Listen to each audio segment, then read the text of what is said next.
I stood there, in complete shock, holding the letter that felt like it weighed a ton. Red letters at the top screamed, "Notice of daily fines, due law 50,000 per day." I read it over and over again, trying to make sense of it. Was this a joke? A mistake?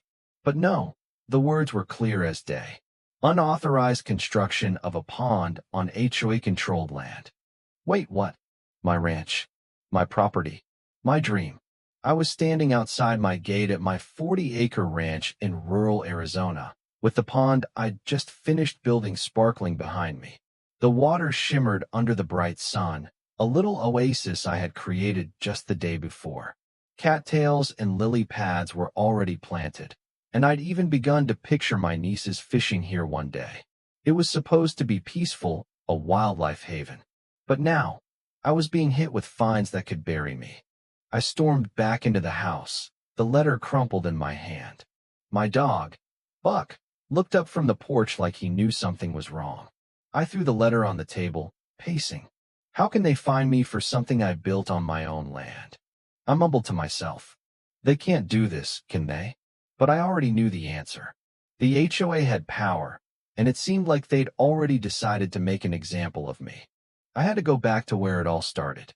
3 years ago, I was just another guy working 60-hour weeks in a gray cubicle, living in the hustle and bustle of city life. But when my Uncle Jim passed away, he left me his ranch in the middle of nowhere, Arizona. It felt like a sign. I packed up, left Dallas behind, and started fresh. The ranch was a mess when I got there. Broken fences, rotted barns, rusty tools, but I saw the potential. Every morning, I woke up early to fix one thing at a time. I learned how to weld, how to dig, how to build. I fell in love with the land. It gave me peace in a way I couldn't get anywhere else. One spring morning, as I was standing behind the barn, I saw a group of deer sniffing around a dry patch of earth. They were looking for water, and that's when it hit me. A pond. It would help the wildlife and give my ranch more life. I wasn't trying to do anything extravagant, just something kind, something helpful. So, I saved up for 6 months, hired a local crew, and followed all the environmental rules. I even spoke with someone from the county who said, as long as it's on your land and not affecting any waterways, you're good. That was all I needed to hear. Work began, and as the digging started, my neighbors drove by, waving.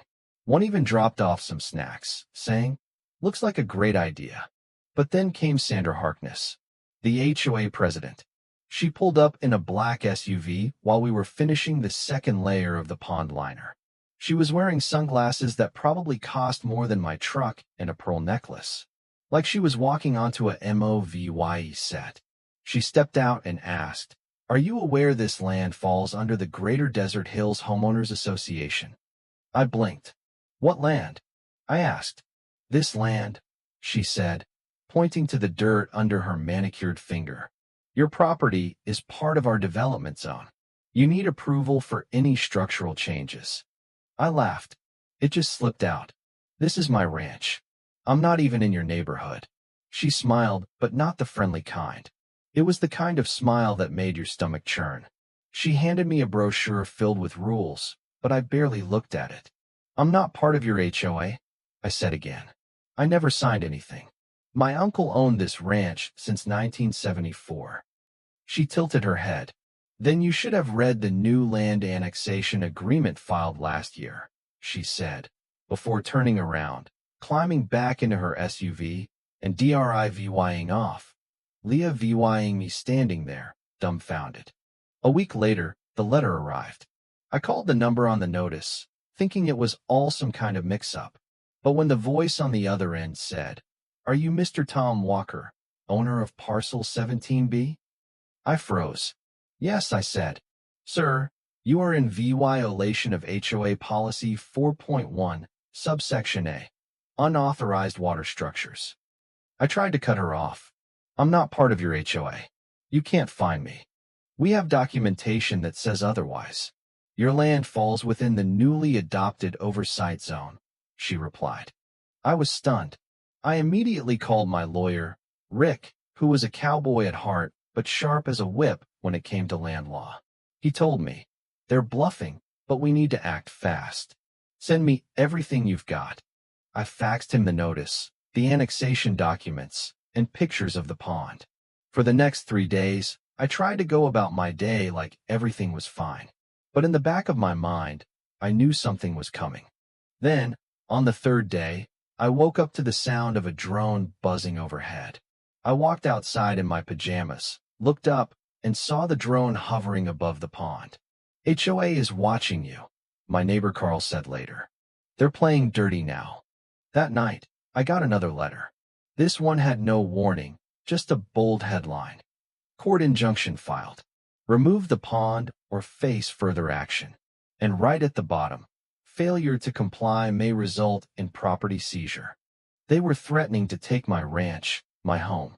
But the next morning, it got worse. I went outside to feed the animals and saw fresh tire tracks near the pond. And right in the middle of it, a sign, "Under investigation. No trespassing. HOA property." I stood there, staring at the sign, my fists clenched, my heart racing. This wasn't about a pond anymore. This was war.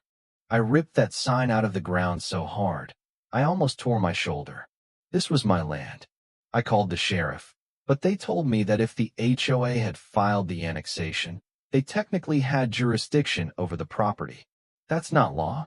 That's theft, I snapped. I didn't have security cameras, but I installed them that day. The following morning, I found another note pinned to my barn door. It said, "You've been warned. Remove the illegal water feature immediately." That's when I realized I had to do more than just defend myself. I called Rick again. They tried to torch my barn. "It's gone, Rick," I said. He was quiet for a second. "They're trying to force you out. This was never about the pond. It's about control." And that's when I decided to fight back. I hosted a Save the Pond picnic. I invited every neighbor, every local farmer, every shop owner. I printed flyers and posted them everywhere. Free lemonade, live music, and Save the Pond Day. By noon, over 50 people had shown up, including local kids, old men with banjos, and even the mayor. We gathered around the pond, fishing, laughing, and chanting "Save the Pond." Sandra must have heard the noise because 2 days later, I got another letter, fast-tracking the case. "They're trying to stop the momentum," Rick said. "We need to be ready." The courtroom was packed. Sandra sat at the front with her lawyers. I stood up, holding a flash drive with the security footage.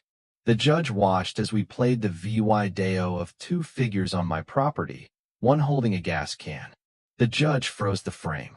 "Zoom in," she said. And there it was, the HOA logo on the hoodie. Sandra's face turned white. "Is this Indy VY duel known to you?" the judge asked. "Yes, Your Honor.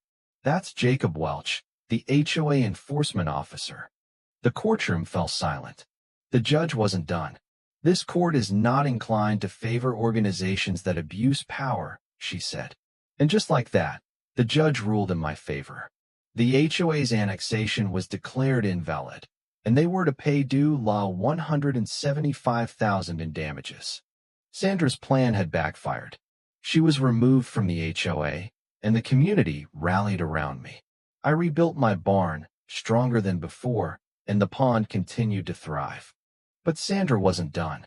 She bought the neighboring property, hoping to use it as leverage to push me out. I wasn't scared. This was my land, my fight, and I wouldn't back down. With the support of my neighbors and community, I fought back.